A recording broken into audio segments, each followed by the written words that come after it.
তার স্মৃতির অ্যালবামে এখনো জমাট বাঁধা আছে রুয়ান্ডার কসাইখানার ছবি। ছুরি হাতে এক প্রতিবেশী কচু কাটা করছেন আর এক প্রতিবেশীকে।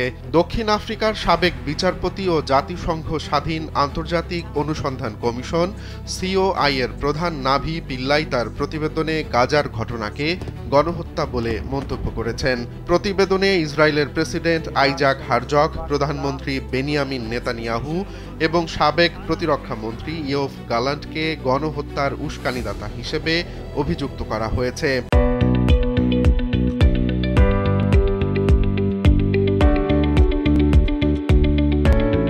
গাজার পরিস্থিতিকে রুয়ান্ডার সঙ্গে তুলনা করে তিনি বলেন, একই ধরনের পদ্ধতি এখানে ব্যবহার করা হয়েছে। রুয়ান্ডায় যেমন তুতসিদের তেলাপোকা বলে গালি দেওয়া হতো, তেমনি ফিলিস্তিনের জনগণকে ইসরায়েলি রাজনৈতিক নেতারা পশু বলে গালি দিচ্ছে। তার মতে এই ধরনের ভাষা মানুষকে অমানবিক করে তোলে এবং হত্যার বৈধতা দিয়ে দেয়।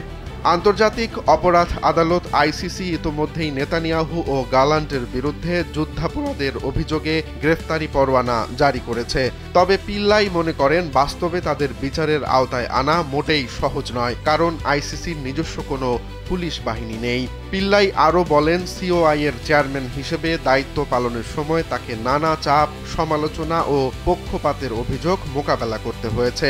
তবে সবচেয়ে কষ্টকর ছিল গাজার নৃশংস ঘটনার ভিডিও প্রমাণগুলো দেখা, যেখানে শিশুদের ঠান্ডা মাথায় হত্যা করা হয়েছে, ডাক্তারদের নগ্ন করে নির্যাতন করা হয়েছে আর নারীদের ওপর চালানো হয়েছে যৌন সহিংসতা।